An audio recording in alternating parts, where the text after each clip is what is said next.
was almost killed a half a dozen times in the midst of all of this. The contract came out on me. I was more upset about the number than I was about the contract itself. $1,500 they had paid to have me clipped. I survived a gun being rammed down my throat. I survived a horrible, horrible beating. I still wince when I think of that one. My name is Dan Moldea.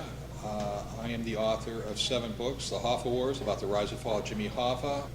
Everyone likes a mystery, and the Hoffa case is a real mystery. The thing that put the hook in me was the fact that here was an American citizen, in this particular case a very well-known American citizen, who was standing in a public place in broad daylight on a crowded street, and he disappeared.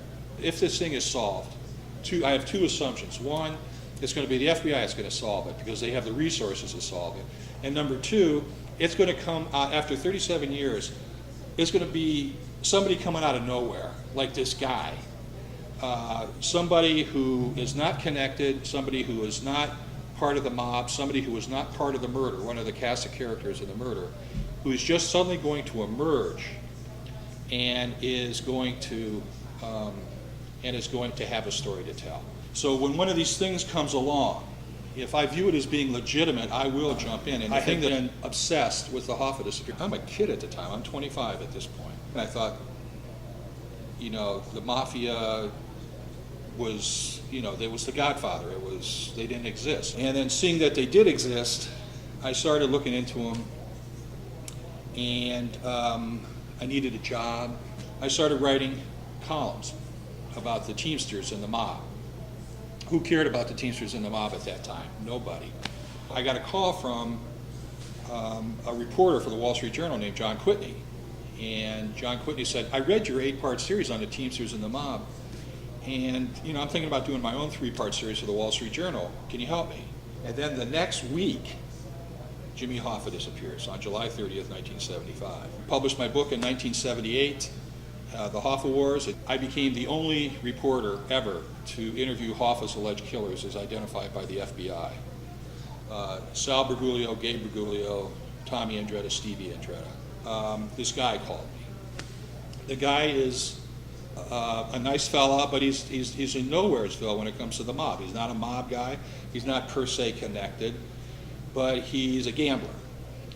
And he told me a story about this bookmaker with whom he had done business, and he told me about seeing a body getting ready to be buried, and a cement mixer and at this home.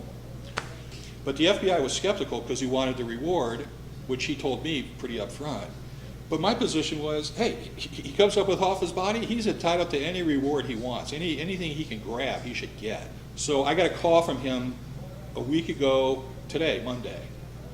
And he said, listen, things are happening, and Roseville has taken the ground detection equipment, and they've gone to the house, the site where I saw the cement mixer and where I believe the hole was dug.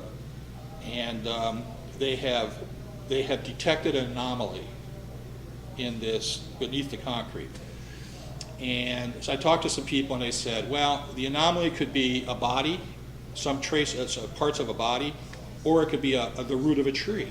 They might find a small piece of evidence that has been detected by the soil samples. They're not going to say, oh, he's not here, now we're going to look over here. That's not going to happen. There is no way this is Hoffa. The cast of characters does not match with this guy. There's just no way this is Jimmy Hoffa. But there could be somebody else down there, another homicide victim. And if we can solve a murder here, I'm all in favor of doing whatever is necessary in order to solve this murder. They're going to find something in Roseville, but it's not Jimmy Hoffa.